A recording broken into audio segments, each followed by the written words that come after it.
Media conference call. Your host for today is Kelly Swanson, President of Swanson Communications. Go ahead, Ms. Swanson. Thank you, operator. Thanks, everybody, for joining in from the World Tour to Fight Week. We are days away from a really, really big event, Floyd Mayweather versus Conor McGregor. And I'm going to go ahead and introduce the participants today on the call. Of course, the one and only Floyd Mayweather, joined by Leonard Ellerbe, CEO, Mayweather Promotions, and Steven Espinoza, Executive VP and General Manager of Showtime Sports. And at this time, I'll turn it over to Leonard Ellerbe to begin the call. Leonard? Thank you, Kelly. I would like to thank everyone for joining this call today. We have a great event next Saturday, and we're excited. Just want to remind everyone on the call, this is the widest distributed pay-per-view ever. The fans can get this event however, whenever. We have the most content that's out there, and it's available to them wherever and however they want to get it.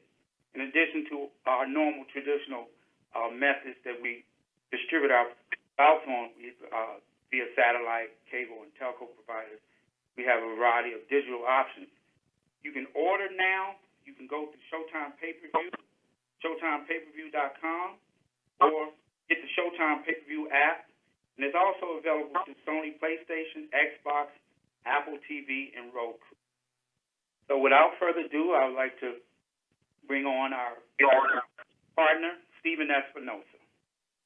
Thanks, Leonard. And we have indeed worked very hard to make this fight available as widely as possible, the maximum distribution and the maximum availability, including UFC platforms, UFC.tv, the movie theaters, closed circuit. There's really no excuse for not watching this fight. This is an event that transcends sports. It's captured the world's attention. We're seeing unprecedented interest in a number of different ways, surpassing, really what we never expected to surpass in the Mayweather-Pacquiao event. This is the final fight of a once-in-generation talent. It's truly a once-in-a-lifetime event. The two best combat sport fighters in the world facing off like we've never seen them before. In Conor, we've got someone who's as unpredictable as any opponent that Floyd has ever faced, both in and out of the ring, and it's a challenge to Floyd on a whole new level. We're supporting this matchup with three high-quality matchups from Mayweather Promotions, two world title fights, headlined, of course, by one of my personal favorites as a fan, Gervonta Davis, the U.S.'s youngest world champion, defending his title. We also have the light heavyweight world championship and a all-action opening fight as well. Last point, we are encouraging fans to buy early. There will be unprecedented activity on fight day.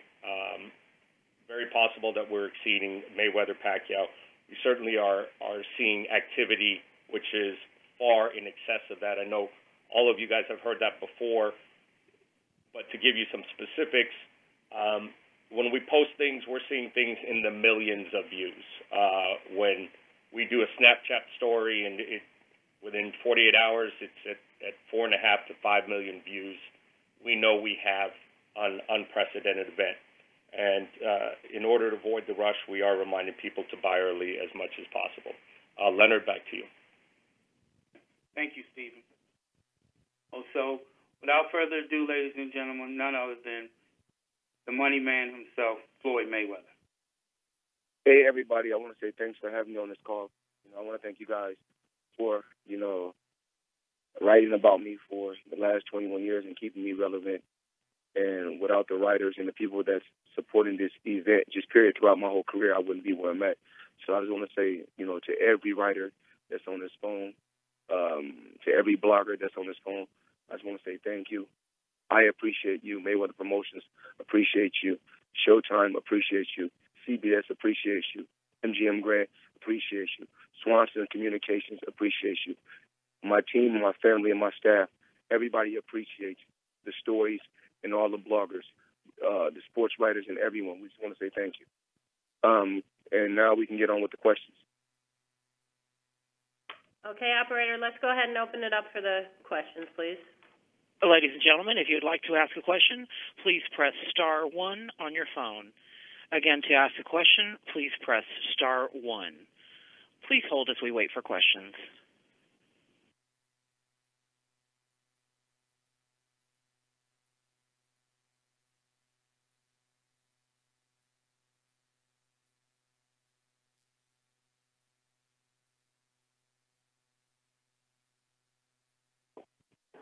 Okay, and our first question is going to come from Dan Wetzel.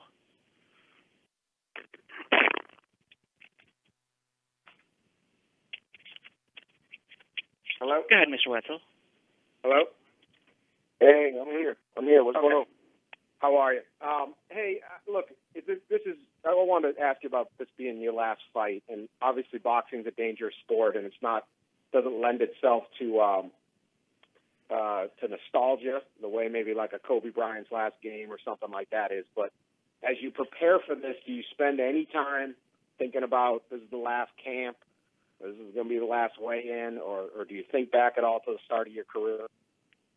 Actually, I thought that Andre Berto, I thought that was going to be the last weigh-in. I thought that was going to be the last training camp. I mean, just honestly speaking, I thought that was going to be my last everything. But, you know, you just don't never know what can happen. Now, we're here with this big event, you know. So it's just that this is my last one, ladies and gentlemen. I gave my word to Al Heyman. I gave my word to my children. And one thing I don't want to do is, break that. I gave Heyman my word. I gave my children my word. I'm going to stick to my word. This will be my last fight. Our next question comes from Lance Pugmire of Los Angeles Times. Hey, Floyd. Good to talk to you. As you look back, as you retrace your steps, kind of building on what Dan was asking you about, you know, you were struggling to gain attention around the area of 2005 before you aligned with Al Heyman. What was really the seminal moment for you that really turned the tide and got everyone's attention for you? Was it more like aligning with Al Heyman and following the plan that both of you guys laid out?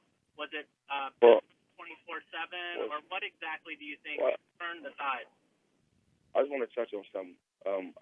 Floyd Mayweather has never been struggling. They're just for starters. So we can clean it up right now. Floyd Mayweather has never been struggling. You know, the thing is this. Me and Al Heyman joined forces because when Al Heyman seen me, he seen not just a fighter, but a person with a sharp mind, very articulate and very smart, not just in the ring, but outside the ring. And he knew that we can be a powerful force together. Now, once again, you know, when I fought Diego Corrales, I done good numbers. When I fought Angel Man Freddy, I done good numbers. You know, in the list before I even got to Heyman, I done good numbers. But me and Heyman came together and had a game plan. Whereas when I was dealing with people in the past, nobody never really had a game plan. I had a game plan. Leonard had a game plan. Me and Leonard both had a game plan, but it was a missing piece. So, but when we all came together as one, that's when I came up with the game plan, and they started putting everything into play. Yeah, and also after this fight, how do you think you're going to spend your life? I know you got Mayweather Promotions, but what else are you going to be involved in, and what are you going to be doing as the days pass? Yeah, my real estate portfolio is truly amazing. You know, I have the real estate. I have a real estate that's very, very huge. That's a huge part of my life. You know, my children are going to college, so that's going to take up a lot of my time because, you know, education is extremely important in my home. You know, I want my kids to do something that I wasn't able to do. I want them to be able to go to college, and then the businesses that I leave for them, I want them to be able to take those businesses and take them to the next level. And, you know, if I took a business and made $100 million, I want them to take it to the next level to make $400 or $500 million. So it's all about giving back. And I built different businesses and got businesses started so my children can take over someday. Yeah, Lance, it's Stephen. Just, I know you didn't ask it to me, but I'll answer it anyway. You know, I think a critical turning point in Floyd's career was buying himself out of the top-ranked contract. That is going out on a limb, paying $750,000 with no guarantees on what's going to happen on the other side of that. Without the courage to make that move, without the foresight to make that move, nothing of the rest of this is possible. So, it's easy to sit back and say, and forget that it all starts with taking risk. No one has this level of success without taking a risk, and that's one very tangible point where Floyd put his money where his mouth is, took the risk, and was able to reap the rewards. Great. Well, thank you, guys. I appreciate that. Thank you, Stephen. Our next question comes from Dan Raphael of ESPN. Thank you very much. Hello, Floyd. Hey, Dan, what's going on? Oh, not too much. I wanted to. You got a little nostalgic with some of these questions. I heard you bring up Angel Manfredi and Diego Corrales fights. I want to ask you a couple questions about your career. I know you're undefeated, and you obviously have dominated everywhere you've been as a professional boxer. But in your mind, in what weight class? Because you've won championships from 130 up to 154 pounds. But what weight class do you believe that you were at your absolute best in, and why? Well, I think that it all depends on certain fights. You look at the Diego Corrales fight. That's what a lot of people talk about, and that was at 130. And at 135, the fight against Philip Endu, people like to talk about. That was one of their favorite fights. At 140, they like to talk about the fight against Arturo Gatti, because I really wasn't at 140 that long. And then at 147, they like to talk about the fight against Ricky Hatton. And then at 154, they like to talk about the fight against. They said it was a hell of a fight between me and Miguel Cotto. But then they also talk about how I was dominant at 154 against Canelo. So, I guess different days you feel different ways when you go out there and compete. So, I don't even want to judge myself. I just want to say that, different days I feel different ways. So, it all depends on how I feel when I go out there. Because some days I don't feel, up to par, but I still go out there and put on, a hell of a show. And then some days I feel great, and it's not, and the show is really not that good. Now, in your 49 wins, you had a lot of great performances, obviously, but is there one performance that stands out to you? I know there's a lot of top performances, but if you had to pick one and said, that was me on my best night, whether it was some of the fights you just mentioned, or maybe it was when you won the title for the first time against Gennaro, or, any number of fights, which was the one that you said, this was the best Floyd Mayweather there's ever been? I can't really say. I just, I don't really even watch my fights, because it's hard for me to watch my fights, because I go, it could be a fight against any guy, any of my top fights that the fans and people say that they love the most. But when I look at it, I'm like, I could have done this better. I could have done that better, because I'm a critic of myself, and I feel like it's never good enough. When I go out there and I compete, I'm like, I could have done that better. Well, I could have done that better. I could have done that better. So it's best not to even watch it. But my kids love going on. My oldest son, and both of my boys, and not my youngest daughter, but my three oldest, they love going on YouTube and watching it. So then, is there one where maybe, you obviously won the fight because you're unbeaten, but was there one fight in your mind where you were like, even though you got the victory, that you were maybe a little disappointed in your performance, and you said, you know what, that was not my best. I don't know, some people thought the first fight you had with Jose Luis Castillo was perhaps a little bit close. I know you've always said that your toughest fight was against Emmanuel Augustus. Which was the one that you felt like, I won the fight, but yeah, that wasn't my best? I won a fight probably against. It's been a few fights where I probably said, yeah, I won, but that wasn't my best. It's been a few fights. I said, I won, but I wasn't at my best. But I'll come back and look better the next time. Well, look a lot better the next time. All right, Floyd, thank you very much. I look forward to seeing you next week. Thank you. Our next question comes from Martin Rogers of USA Today. Hi, Floyd. When you fought Ricky Hatton in 2007, there was an incredibly strong British traveling presence. There may be the same here with McGregor because of the support that he enjoys. What do you expect the atmosphere and the level of crowd support to be like on the night, and how do you think that will be divided between yourself and him? Well, it really doesn't have anything to do with the crowd. It has something to do with the two competitors. It can be pro-McGregor. It could be pro-Mayweather, but it's all about excitement. The people it's all about giving everybody excitement. My fans as well as his fans. That's really what it's about. And even with the Ricky Hatton fight, I want to touch on the subject so everybody know that me and Ricky Hatton actually fought at 147, but we fought in 10-ounce gloves.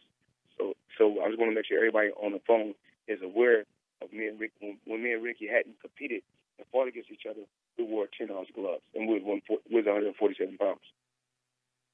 On Conor's call yesterday, somebody said that you had fought almost every fight in your career with 8-ounce gloves and not 10. Is that true? How often have you used the 8-ounce gloves, and how often the 10-ounce gloves? Well, when you're fighting it's how the weight classes go. From 147 all the way down in boxing weight classes, you fight in 8-ounce gloves. From 154 all the way to heavyweight, you fight in 10-ounce gloves. But at one particular time in boxing, there was a lot of head trauma and head injuries at I think around 140 pounds, 147 pounds. So they had brought 10-ounce gloves in for the fighters to wear at 147 and 140. And then I think at 135 all the way down, they was letting fighters wear 8-ounce gloves. But then they went back. I guess they wasn't getting the blood, sweat, and tears they expected to get, so they had to go back to the guys wearing 8-ounce gloves at 147 all the way down. Thank you.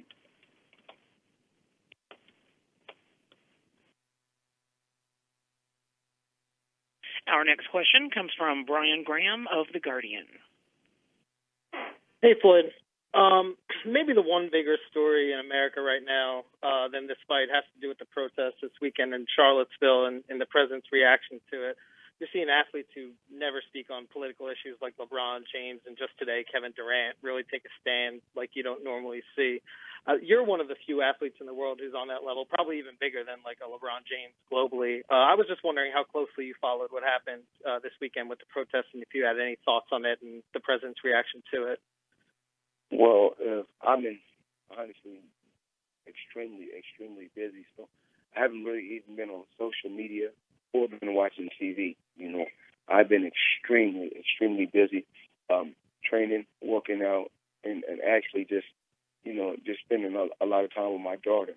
But I've seen some things, and what's going on down in how you say Charlottesville?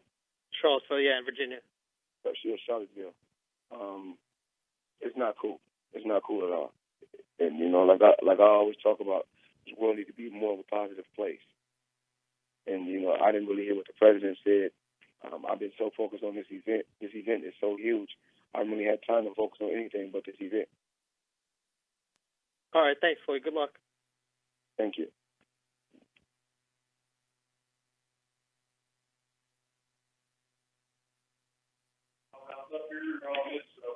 Our next question comes from Gareth Davies of Daily Telegraph.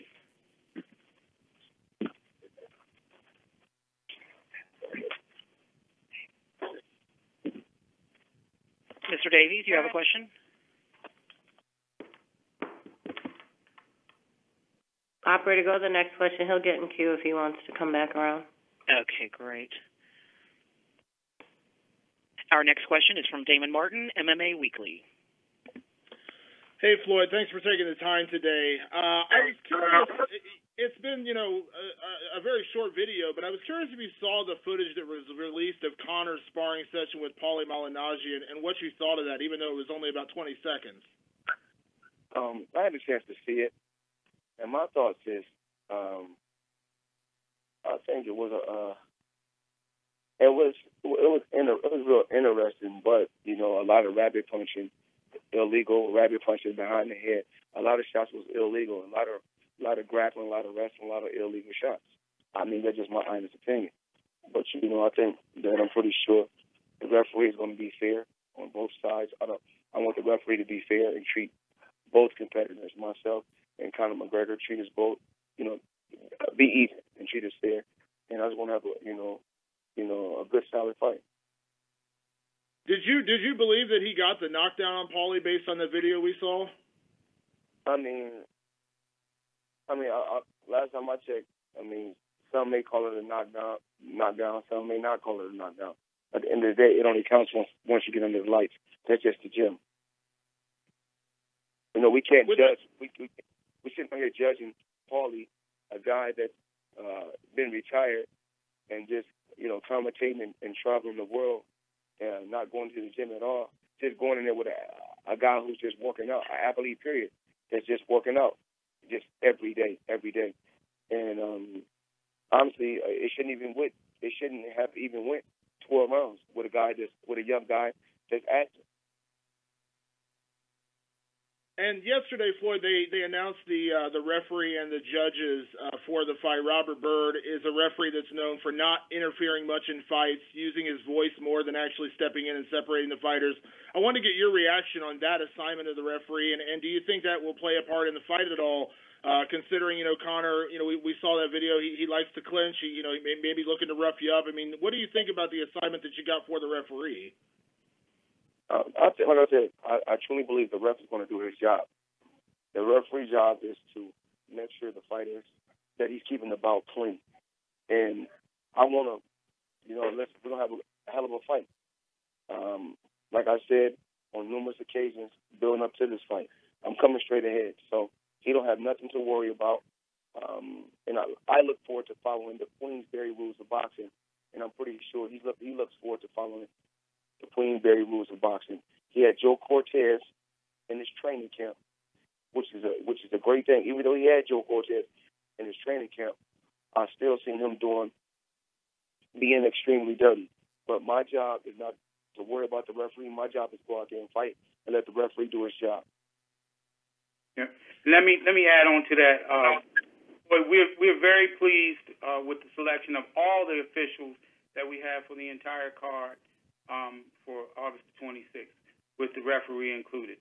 Nevada Athletic Commission is the best commission out there, and they have the best officials in place, and we're very happy. And last question, Floyd. The other big thing that came out yesterday, which you've kind of addressed, is the 8-ounce gloves. Obviously, you fought in 8-ounce gloves, but do you think that favors you or Conor more, the fact that they dropped the glove size down to 8 ounces, or how do you think that really affects the outcome of this fight? I'm not really worried about the outcome. It's more worried about excitement. I understand he's used to fighting in 4-ounce gloves. If you go to my social media page, you'll see what I put out there to the world to see. I said, if you want to fight, and I want to make him feel comfortable as possible. I'm not going to have any excuses, and I don't want him to have any excuses. Thanks, Floyd.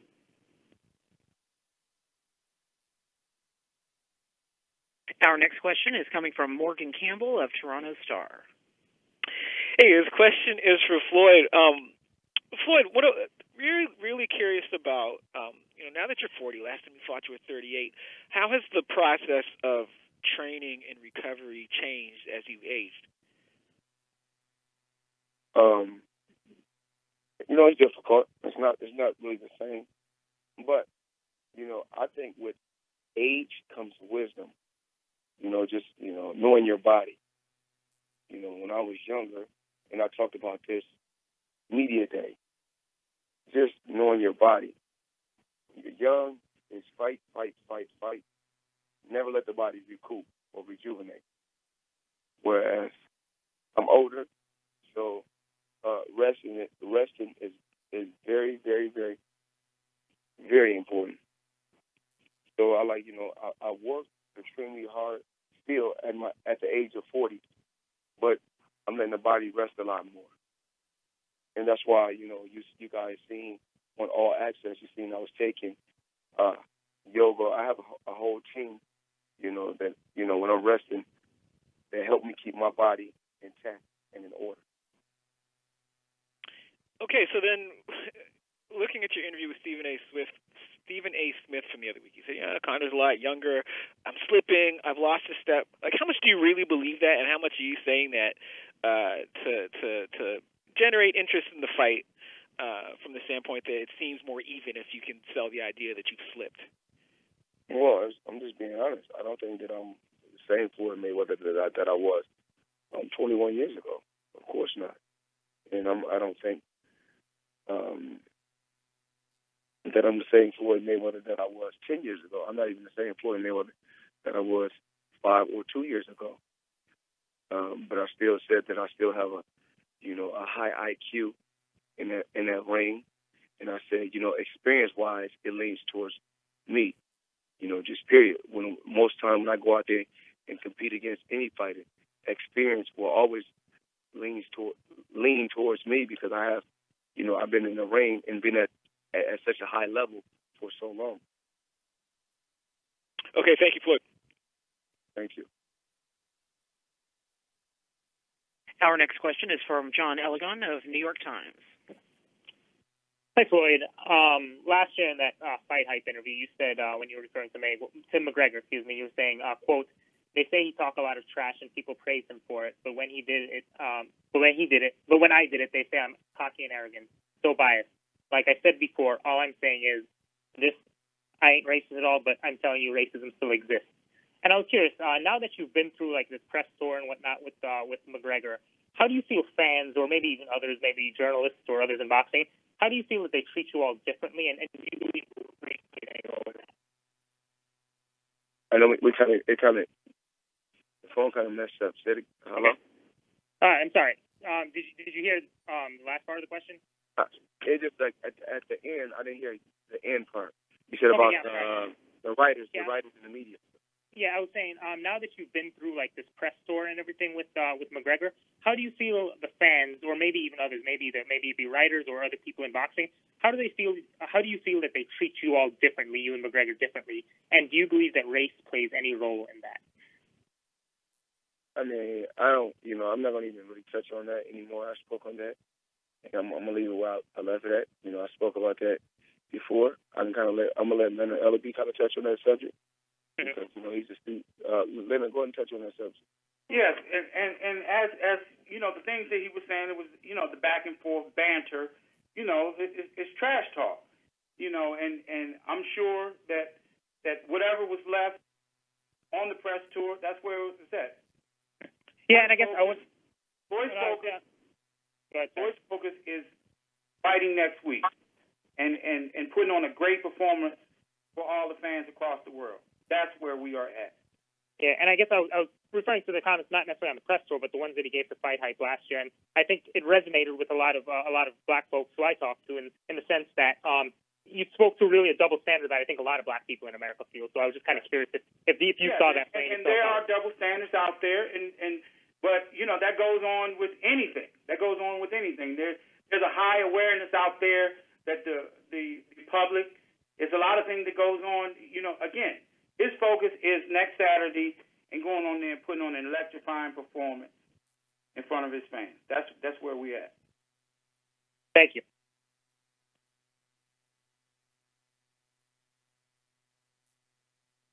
Our next question comes from Luke Reddy of BBC Sports. Hi, Floyd. How you doing? Hey, how you doing?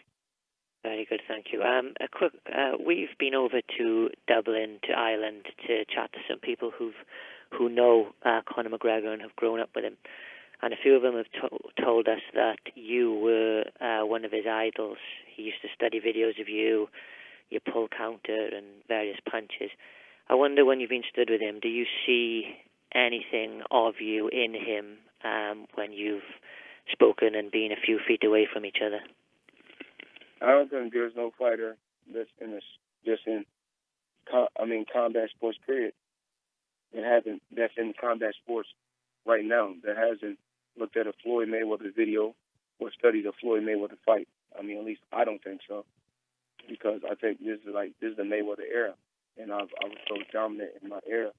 So when a person has been so dominant in his era, I think other fighters are going to pay attention, or other mixed MMA fighters are going to pay attention, because they want to be at that same level, and they want to do the same thing. They want to dominate with ease. Do you see anything in the character between you and him when you kind of interacting? Similarities at all? I mean, not really. I mean, I mean, of course, I'm huge in boxing, but I'm huge in MMA also. You know, I'm huge in both. I'm saying my name is huge in MMA, but I made a crazy, I made a crazy name in the sport of boxing. But it's crazy that,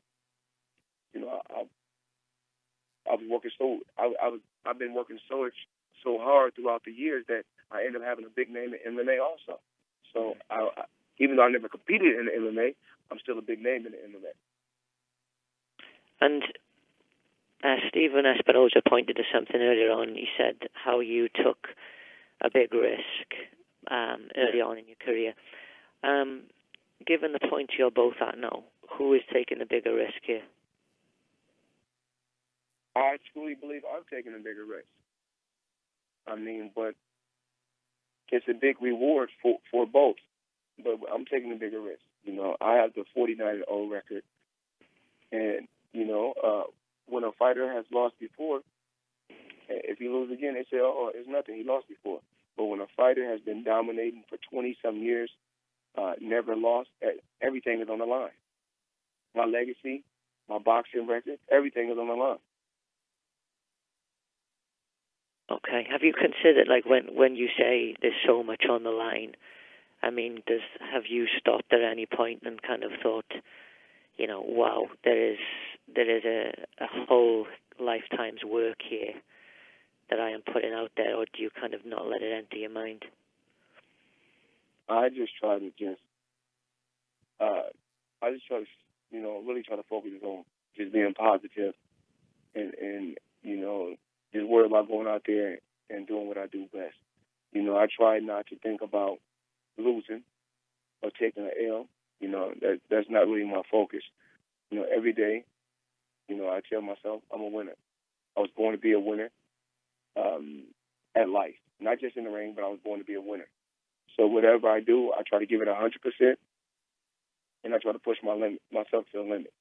But like Stephen said, it's all about taking risks.